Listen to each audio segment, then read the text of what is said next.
a matéria. Na sequência, passo a palavra ao Dr. Pedro Sérgio dos Santos, diretor da Faculdade de Direito da Universidade Federal do Estado de Goiás, convidado dessa comissão. Vossa Senhoria tem a palavra por até 20 minutos.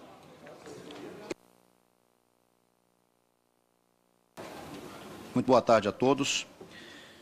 Gostaria de agradecer inicialmente o convite que me foi feito, senhor deputado Marcos Rogério, cumprimentar todos da mesa, professor que me antecedeu, professor Daniel Cara, senhor prefeito de Ariquemes, deputado Tiago, senhor deputado Alinho, Flavinho, senhoras e senhores que aqui estão, professor Luiz Arantes, ex-reitor da Universidade Estadual, e cumprimentar também os senhores deputados, porque, afinal de contas, como representantes do povo, no final das contas, são aqueles que vão votar essa matéria, discutir e definir. E é para isso que nós estamos aqui, para conversar com os senhores. Quando fui convidado para vir a essa comissão, olhando, né, o que se produziu até agora, olhando os debates, olhando os convidados que aqui vieram, algumas coisas importantes eu acho que eu poderia destacar do que já foi falado e outras da nossa experiência. Convivendo dentro daquilo que nós chamamos de Estado democrático de direito e até das garantias que cada cidadão pode ter, talvez eu acho que uma das grandes conquistas que o Estado democrático de direito teve após o regime militar, com a Constituição de 88, foi a possibilidade da verdade. Né? Tivemos até uma comissão da verdade, nessa casa não vai para cá.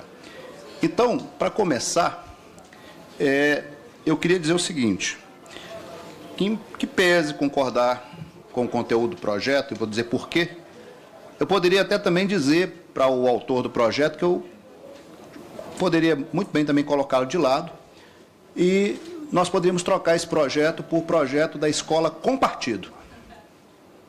Seria muito bom também. Porque nós teríamos uma definição clara, pautando pela verdade, não enganando nem o pai nem a mãe, e dizendo, essa criança vai entrar numa escola que tem a ideologia do programa do partido A, B, C ou D, do PT, do PSOL, do Democrata, do PMDB, você coloca seu filho aí dentro, você sabe. Hoje, quando um pai leva um filho para a escola católica, ele sabe que é escola católica, pode não ser lá muito católica, mas é católica, sabe que é presbiteriana, sabe que é espírita. Por que então não se coloca o filho então, na escola do pessoal? Não tem nenhum problema. Se o Estado assim definir por lei, qual o problema? Definido por Estado. O que está, talvez, criando no país todo esse choque, toda essa grande contradição que o professor acabou de dizer aqui, esse conflito entre os defensores de um lado e de outro, talvez seja a falta de clareza. Né? Veja bem, eu tenho uma convivência com a escola de terceiro grau numa situação muito particular. Eu sou o diretor de uma escola da Universidade Federal, da Faculdade de Direito da Universidade Federal de Goiás. Há 25 anos eu recebo o aluno no primeiro ano, eu sou professor no primeiro ano, então eu recebo aquele adolescente que acabou de sair do ensino médio, e é com ele que eu convivo. E quando eu convivo com esse adolescente, o que eu percebo? Exatamente esta crise pela falta da verdade. Então, tudo aquilo que foi dito para o aluno lá no ensino fundamental e no ensino médio, se tornou para ele um dogma, uma religião. E aquilo que a universidade vai dizer depois, não pode ser dito, ou se for dito, tem que ser dito de acordo com aquilo que ele já aprendeu no ensino médio, sem que ele saiba que aquilo, né, poderia ter outras versões. Né? Então, por exemplo, professor, né, o senhor citou a questão do professor que foi questionado, do pai que não falou dos benefícios do nazismo, né? Eu acho que o professor poderia ter dito, ó, há quem diga que teve benefícios. Assim, assim, assim. Eu não concordo. Mas há quem diga. Por exemplo, eu dou aula sobre, eu dou aula de matéria penal. Quando chega na questão do estupro, eu digo para os meus alunos, olha, marido não pode estuprar a mulher, assim, assim, porque isso não é exercício regular do direito. Mas tem doutrinador que diz, que eu sou contra, mas tem doutrinador que diz. Então, esta posição de neutralidade do professor, se é neutro, se não é, eu gostaria de chamar a atenção para outras questões. Veja bem, quando o senhor diz, e quando nós dizemos aqui que, e eu concordo com o senhor, né, que educação é se apropriar da cultura, Nós temos que nos apropriar da cultura nos aspectos teóricos, básicos de abstração, aprender matemática, inglês, e os níveis de aprendizagem de matemática, inglês, português dos nossos alunos do Brasil são baixíssimos, os índices internacionais mostram isso. Nós temos que nos apropriar da cultura do ponto de vista prático, e os nossos alunos no ensino fundamental e no ensino médio não aprendem, por exemplo, o que um aluno na Suíça aprende, como aprender marcenaria, aprender a mexer na horta, aprender a mexer na parte elétrica. Nós temos os aspectos políticos no sentido da palavra maior da política. Por exemplo, tem uma questão que é consenso entre todas as pessoas, defensoras ou não de ideologia de gênero. Por exemplo, todo mundo é consumidor. Os nossos alunos não aprendem, por exemplo, as questões relativas ao direito do consumidor. Mas os nossos alunos, quando chegam na faculdade, ele não é lá que ele aprende, mas já chega sabendo fazer um coquetel de Molotov. Ele já chega com todo o arcabouço do discurso de gênero, para um lado ou para o outro. Ele já chega sabendo o que é ocupação e já tem a mentalidade que a educação é pautada por uma linha sindical A ou B. Mas se você perguntar como é que se planta um pé de alface para a sua sobrevivência, ele não sabe. Enquanto que um menino na escola na Suíça, aos 16 anos, ele sabe fazer uma cadeira, ele sabe fazer uma mesa, ele sabe olhar a parte elétrica. Então, a gente não se apropriou da cultura do fazer humano na escola de ensino, no ensino fundamental e no ensino médio. A gente não fez cultura como os nossos pais fizeram. Esse aluno não sabe nada de mecânica, né? E quando ele vai ser submetido a um exame, e aqui nós temos como Estado também de fazer minha culpa na questão dos exames, nos ritos de passagem, como por exemplo é o Enem, o aluno ele tem que dar respostas que o Estado ou quem fez a prova quer que seja daquele jeito. Então eu tenho algumas, a gente já viu aí, está divulgado bastante na mídia, por exemplo, quando o aluno discorda que o aborto, é uma questão, ele diz, não, o aborto é um crime, aquela resposta está errada. Não, está na lei, aborto é crime. Se o Congresso mudar, eu posso discordar, posso até dizer, mas está na lei, aborto é crime. Aí o aluno vai lá na resposta do Enem e diz, não, o aborto é crime e tal. Está errada a resposta, porque quem fez a prova, porque ele tem que seguir um determinado padrão que a escola já vem dando.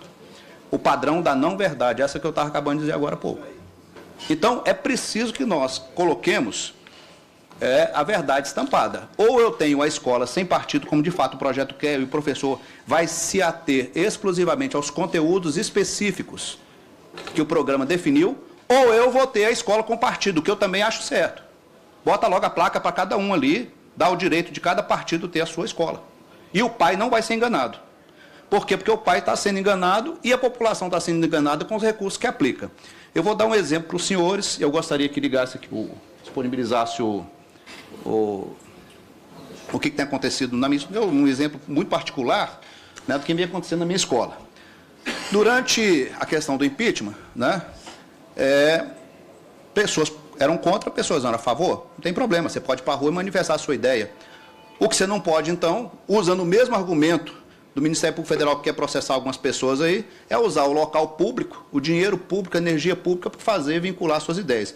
Então, esse aí foi o auditório da Faculdade de Direito, que foi ocupado pelos partidos políticos, né, contra a minha vontade, que eu não autorizei nenhum partido nem contra, nem a favor, e nem sindicato.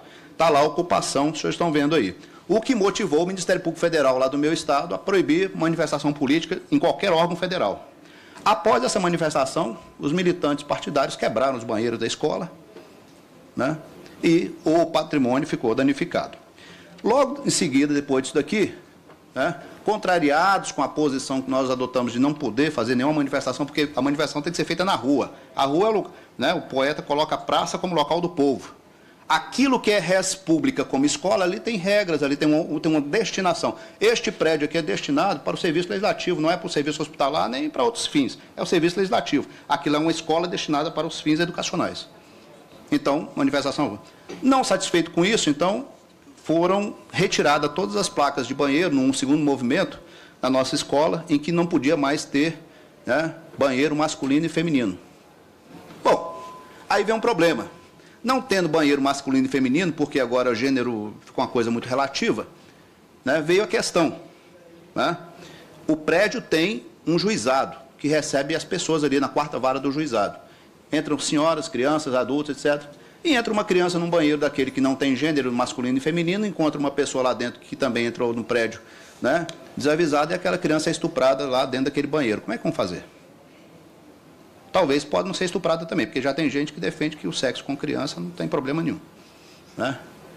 Aí depois que conseguiram, né, retirar todas as placas dos banheiros, lá, aí mais uma vez o Ministério Público Federal teve que vir com uma ação para chamar, puxar a orelha lá da reitoria para colocar placa nos banheiros.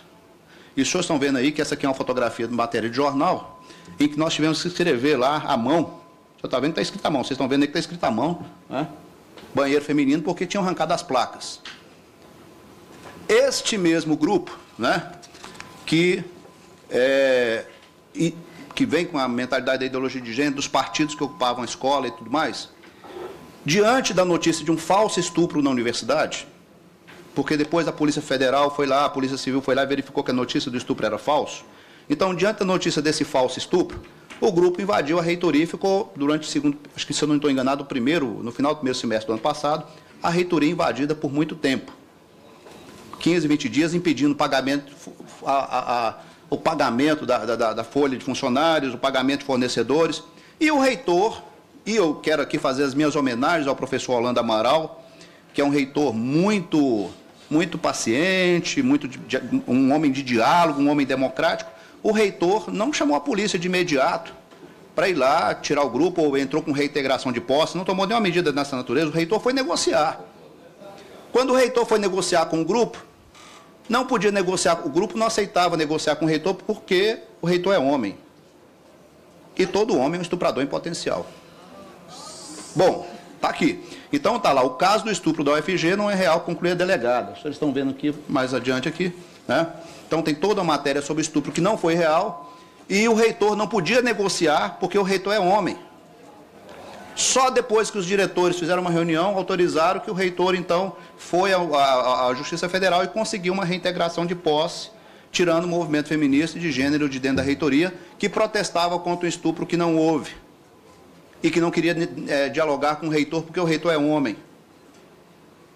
Então, esta situação, né, é uma situação em que a gente vive por completo. Desculpa, eu não sou presidente, perguntar se eu vou trazer situações aqui, que são palavras aqui, não sei como é que fica a questão mas vou ter que falar. Por exemplo, as universidades federais hoje, elas estão quase bancando um programa que está se tornando praxe, né, algumas aqui. Por exemplo, nós temos agora aqui algumas que, inclusive a minha vai ter isso também, a oficina da Siririca, que é da masturbação feminina, com os cartazes que estão já sendo divulgados. É o espaço livre para você se manifestar como você quer, não é? O espaço da Siririca e da Xuca. Teve aquela festa que vocês conhecem da Universidade Federal Fluminense, da xereca satânica, que está sendo investigada pela Polícia Federal, inclusive com peças de cadáver na festa e com utilização de dinheiro do CNPq. A festa que agora estão também virou moda, vai começar agora a festa da queima da Bíblia, que começou no Acre e está avançando, né? Para algum show, está aqui a festa da queima da Bíblia. Tem até uma cena mais adiante. Festa da queima da Bíblia e por aí afora. Então, isso que vem acontecendo nas universidades, né, com a festa da queima da Bíblia, é simplesmente um reflexo daquilo que vem acontecendo no ensino médio e no ensino fundamental.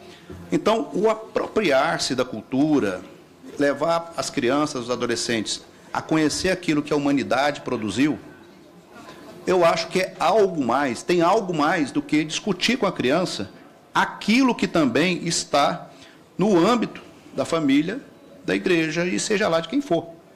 Tem algo mais. A escola tem um papel preponderante, ela é fundamental, ela tem situações e programas e conteúdos que são importantes ser levados para a criança, que não são levados hoje, e ao contrário. Então, se o menino ele não aprende química para conseguir resolver uma equação, ele aprende química para fazer uma bomba. E professor de química ensina, porque o movimento sindical está interessado em ocupar a escola, em fazer um protesto contra uma determinada ação do governo, ele ensina o menino a fazer uma bomba com uma aula de química. Então, o problema da escola sem partido não é só uma questão de discutir se pode ou não pode discutir a questão de gênero. Quando eu vi que, acho que foi aqui, veio aquela procuradora, a senhora Débora, né? Débora do Prá, e ela disse que a família, a criança não pertence à família, ela pertence ao Estado, né? Do mesmo jeito que o senhor, e eu acho brilhante a sua exposição no tocante ao nazismo, do mesmo jeito que o senhor disse que o nazismo é uma questão inegociável, quem pregou isso com muita eficácia, de que a criança não pertence à família, pertence ao Estado, e deu uma educação assim, bem estatal à criança, foi o Hitler. O senhor sabe o que ele fez, e o Stalin, de outro lado, da mesma forma, e Mao Tse-tung na China mesmo. Então, os estados totalitários, eles usam desse discurso de tirar a pessoa do seu núcleo familiar, de tirar a pessoa do seu núcleo religioso, do seu núcleo cultural, e agora é o Estado quem manda. Eu mando. Muito bem. Agora eu quero saber o seguinte, se a procuradora iria, eu vou fazer porque é público, está gravado, tem que pedir autorização aqui para saber se o autor é claro, o que eu falo é público. Eu queria saber se a procuradora diria a mesma coisa, né? Ela diz isso aí diante de um Estado que poderia ser um Estado de uma mentalidade de centro ou de esquerda. Eu gostaria de saber se ela diria a mesma coisa se estivesse vivendo a procuradora com um Estado nazista ou com um Estado, né, extremamente racista. Quando o senhor, por exemplo, fez referência, eu acho também brilhante a sua colocação, e eu digo que eu concordo, por exemplo, com escola que coloca as pessoas em situação constrangedora e as crianças e adolescentes se sentem constrangidas na universidade. Eu, que sou professor de Direito Penal há 30 anos e tive a oportunidade de servir ao Estado no Ministério da Justiça, no Conselho Nacional de Política Criminal e Penitenciária, por 8 anos, eu fiz um verdadeiro presídio noturno nos presídios brasileiros, e modéstia à parte, acho que de cadeia eu já tenho um bom tempo, conhecendo quase todos os presídios do Brasil, fui relator dos problemas do presídio Aníbal Bruno em Recife e o último de Amazonas durante muito tempo, que teve todo o massacre. Eu vou dizer o seguinte, o presídio é um dos melhores termômetros de um país. Quando o presídio vai bem, o resto vai bem. Isso não foi eu que disse, foi Nelson Hungria. Quando o presídio vai mal, as outras instituições estão arrasadas. Então, quando a gente pega um presídio no Brasil, nós vamos ver o seguinte, que até o final do governo do presidente Fernando Henrique Cardoso, nós tínhamos cerca de 250 mil presos. Nós tivemos uma ascensão vertiginosa dos presos no Brasil nos governos Lula e Dilma, sendo que 70% desses presos são presos não brancos. 70% dos presos hoje no Brasil são presos não brancos. E ao final do governo da presidente Dilma, é bom que a militância que está defendendo essa parte saiba disso, e foi aprovado nesta casa, né, aquilo que eu só fui entender o dia que eu entrei num campo de concentração, né, na Alemanha, de Sachsenhausen. E eu digo aqui, e aqui, senhores deputados, eu digo de cabeça erguida, porque pau que bate em Chico, bate em Francisco, estou dizendo como cidadão, é uma vergonha o que foi aprovado na lei de execução penal no tocante ao exame de DNA. Porque se eu tenho 70% dos presos colocados na cadeia hoje, não branco, se eu fizer um DNA, vai ter DNA de negro lá dentro, a maioria. E eu vou sair a conclusão lógica daqui a pouco com o Estado nazista que vai se formando aí, né, de que o negro é o bandido da história. Esse que o governo faz discurso, né, o governo de esquerda faz discurso que está promovendo, trazendo para a escola, etc. E não é verdade. Olha o que está acontecendo nos presídios, onde a maior parte da população é negra. Onde a maior parte da população tem entre 18 e 28 anos, e eu pergunto quem eram essas crianças há 10 anos, quem eram essas pessoas adultas hoje, há 10 anos atrás? Eram crianças que não tiveram acesso a uma escola de qualidade, que aprendiam matemática, português, química, francês, inglês. Mas, de outro lado, ele tinha sindicato, greve, CUT, gênero, não sei o quê. Mas está na cadeia. Então, fazer uma opção, eu digo assim, fazer uma opção de gênero, fazer uma opção de raça, é olhar para a pessoa e dizer, olha, eu te respeito, exatamente porque eu te respeito, eu vou te dar condições de competitividade, seja você branco, negro, homossexual, heterossexual, não interessa, você vai ser competitivo no mercado, e eu te respeito por isso. Agora, começar a dizer para a pessoa, não, você é negro, então você vai ser respeitado porque você é negro, não porque você é competitivo, você é homossexual, porque você é homossexual, não porque você é mulher. Não, mas tudo bem. Então, há pouco tempo eu assisti eu estava trabalhando com a questão do juiz, finalizando, excelência, em que ele diz o seguinte, né, não aparece para os meus alunos, se o gênero é uma autodefinição, né, eu me aproximo ali da minha colega, sento a mão na cara dela agora, todo mundo está vendo aqui quem eu sou, vou à delegacia da mulher e corro lá, ela me bate também, eu digo, apanhei, sou mulher. E eu me defini como mulher, então eu vou, né, neste momento, ao me definir assim, eu vou, nas asas do Estado, ser protegido por aquilo, né, que o Estado combate. Então, eu quero voltar, enfim, concluindo, que a apropriação da cultura, ela deve se dar dentro de um conteúdo que não seja conflitivo, que a escola não seja lugar de conflito, e exclua exatamente esses temas, porque não precisam ser tratados na escola. Os temas conflitivos podem ser tratados dentro de casa, na igreja, em outros ambientes, e os temas que são comuns, que formam um cidadão, que formam um ser humano com várias capacidades, inclusive capacidades práticas, inclusive capacidades daquelas que muitas vezes nós discriminamos as pessoas porque fazem trabalhos manuais. Esses trabalhos manuais devem ocupar o conteúdo da escola também. Isso deve pautar uma educação. Do contrário, não é? Nós vamos fugir, e assim eu concluo, daquilo que eu disse no começo, eu volto para aquilo que eu disse no começo. Eu não quero saber da escola com partido ou da escola sem partido, eu quero saber da escola da verdade. Se for para ter escola, se esse projeto não for para frente, eu clamo que nós tenhamos no Brasil, e clamo aos senhores deputados, que nós tenhamos a escola da verdade, que se coloque as placas. Aqui, o seu filho estuda numa escola com a ideologia do PSOL, do PT, do Democrata, do PFL ou da Igreja Presbiteriana, mas que o pai saiba o que está acontecendo. Do contrário... Respondendo a indagações levantadas pelo ilustre relator, principalmente no que diz, o que tensiona.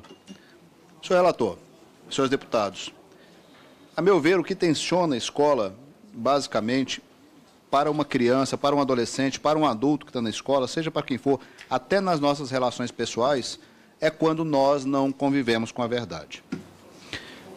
Quando nós convivemos com a confusão. Vou dar alguns exemplos como que a escola vai sendo tensionada. Por exemplo, coloca-se para a mídia, coloca-se nas redes sociais, e quem defende a ideologia de gênero, nós estamos no Estado laico. E eu concordo. Só que aí há uma confusão. Problema da mentira de novo. Que quando a gente vai, uma definição bem simplista de Estado, quando a gente vai à verificação do que é um Estado laico, o que é um Estado ateu, o que é um Estado com religião oficial, são três coisas bem distintas e que se usa desse nome de Estado laico, por exemplo, de maneira confusa e mentirosa, para levar a uma determinada situação. Se eu tenho um Estado com religião oficial, é aquilo que se tinha no Brasil antigamente, antigamente, no século XVIII, por exemplo, com religião oficial católica, ou aquilo que se tem nos países islâmicos com a religião oficial do islamismo. É uma definição. Quando eu tenho um Estado ateu, é aquilo que eu tinha, por exemplo, num Estado de ditadura comunista em que não podia ter religião. Estado ateu, não se pode falar em religião.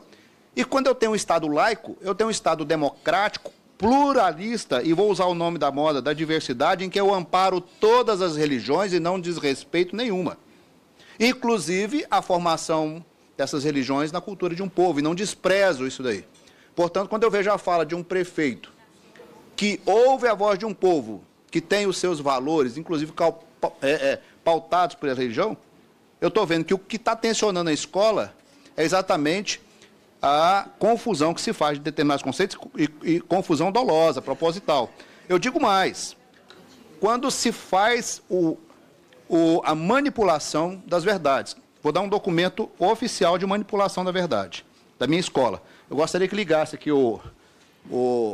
se for possível, o trabalho que eu trouxe e verifique. O ano passado, eu não sei se estaria aqui, o deputado João Willis esteve lá na minha universidade e lá tem uma escola de ensino de 1º grau e 2º grau. E ele foi convidado pela escola e falou na escola. E fez uma palestra na escola e disse o que ele pensa. Que todo mundo sabe o que é, não vou mais repetir o que o João Willis pensa e os projetos de lei dele. Em seguida, está aí a cópia do e-mail, mandamos, em nome, não no meu nome como diretor da escola, mas como um cidadão e professor do Grupo de Estudo Liberalismo e Democracia, um pedido para que se fizesse na escola também um debate com outros parlamentares, deputado João Campos ou qualquer outro deputado, para colocar como que era a atividade parlamentar. Porque ele disse, não, o João Willis não veio fazer propaganda de gênero, ele veio falar como que é a atividade parlamentar. Eu falei, tá bom, mas tem outros deputados que têm atividade parlamentares também e podem vir aqui de qualquer lugar do Brasil fazer esse pedido. Então, isso foi encaminhado para ele, né, em junho, e está a resposta, eu vou ler para os senhores aqui. Aí vem a mentira, mais um pouquinho. Aqui é a resposta que eu tive, está copiado do meu e-mail.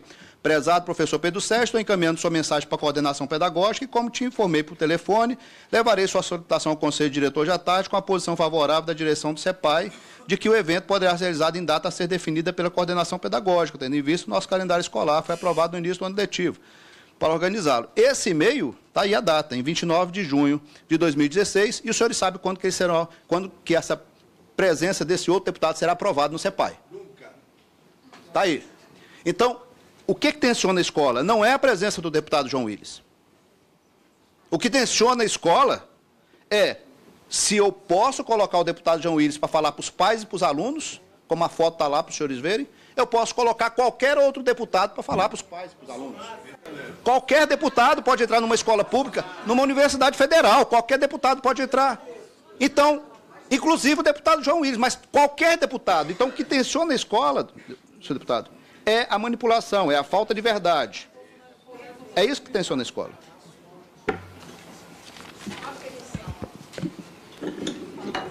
Prefeito, eu agradeço. Inicialmente, ouvirei as considerações do doutor Pedro Sérgio dos Santos, diretor da Faculdade de Direito da Universidade Federal de Goiás. Obrigado, agradecendo mais uma vez a presença do senhor a essa comissão. Muito obrigado. Inicio tentando apresentar não uma resposta, mas uma consideração, uma pergunta feita por ilustre deputado sobre a questão, né, do que se falaria para uma criança quando se perguntasse, né, se aquilo que aconteceu com os africanos foi simplesmente um processo migratório. Como eu disse desde o início, a gente tem que dizer a verdade. A escola é o local da verdade. Aquilo não foi um processo migratório, aquilo foi uma situação de exploração, humilhação, morte, enfim, tem que dizer para a criança. Mas, se este é o critério que nós temos que utilizar, né, para dizer para as crianças, para os adolescentes na escola, né, se fôssemos usar esse critério para deixar de lado tudo que a gente tem que ensinar e escolher uma determinada parcela da população para dizer, olha, a partir dessa parcela da população você vai ver o mundo, por exemplo, do sofrimento, hoje, né, não sou eu, todos vocês podem abrir o celular e escrever no Google assim, religião mais perseguida do mundo. Vai aparecer em todos os celulares agora, na primeira página, em todos os itens que vão aparecer, o cristianismo. Então, de 2013 a 2016, nós tivemos 1.200.000 mortos porque eram cristãos. Nós temos hoje mais ou menos 3 milhões de refugiados porque são cristãos. Nós não temos nem 1/10 dessa quantidade de homossexuais mortos porque são homossexuais. Nós não temos nem 1/10 dessa quantidade de mulheres mortas porque são militantes feministas. Então, se eu escolher o critério de perseguição para ensinar para os meninos o que é o senso de humanidade hoje, eu deveria pegar os cristãos porque são os que mais morrem no mundo. E quem hoje tem esse senso mais acompanhado de perto é um Estado totalmente imparcial na história, que é o Estado de Israel, que acompanha essas estatísticas, colocando nos organismos israelenses como que os cristãos estão sendo mortos. E fora aqueles países de conflito, né, nos países que não tem conflito violento direto, nós temos os casos de perseguição ideológica dos cristãos, como acontece no Brasil, acontece aqui com o prefeito. Eu estou com 2 processos administrativos da minha universidade por causa disso, e dezenas e centenas de pessoas são perseguidas pela sua fé ou pelas suas posições. Então, o critério é a verdade. E, para concluir, senhor presidente, eu diria o seguinte, se esta casa, né, essa casa do povo, essa casa dos parlamentares que são atuantes e experientes no processo legislativo, podem fazer alguma coisa por essa situação, como estão fazendo com o projeto de lei de uma escola sem partido, eu diria, até tomando o caso do prefeito que aqui está, né, que se avançasse um pouco mais do ponto de vista da limitação legal nas ações do Ministério Público no tocante à ideologia de gênero. Parlamentares podem avançar especificamente em projetos de lei que avance e toque nesse ponto. Ou seja, se o Ministério Público é fiscal da lei, é aquele que deve zelar pela Constituição, que desta casa saia projeto de lei aprovada que limite a ação do Ministério Público no tocante a isso. Infelizmente, aqui eu concordo, já discordando do professor, que diz que um país não precisa de tanta lei, e eu concordo com isso, eu tenho que falar isso para meus alunos. Mas criam-se tantos problemas para uma convivência pacífica, se tensiona tanto a escola, como disse o outro deputado agora há pouco, a questão da tensão, que eu acho que, às vezes, o poder público, e no caso o poder legislativo, deve tomar as medidas que são da sua competência, que é fazer lei. Então, hoje, né, o Ministério Público, por exemplo, pega recurso público, e quem quiser ver isso na minha cidade, só concluindo, senhor presidente, pega recurso público e faz propaganda nos ônibus sobre opções sexuais. O Ministério Público do Trabalho, por exemplo, faz as propagandas sobre questão de transgênero, LGBT, etc. Tudo bem, eu pergunto para o Ministério Público. E propaganda sobre os grandes perseguidos da humanidade, os cristãos, está feita nos ônibus? Não faz. Não estou aqui levando a questão religiosa, estou mostrando se o critério for a questão de perseguição. Então, é importante perguntar também para o Ministério Público por que, né, ele fez essa opção por gastar o dinheiro público assim. Então, as limitações da lei têm que ser colocadas. E essa casa pode fazer essa limitação legal. Muito obrigado, senhor presidente, e obrigado. E agradecer a todas as considerações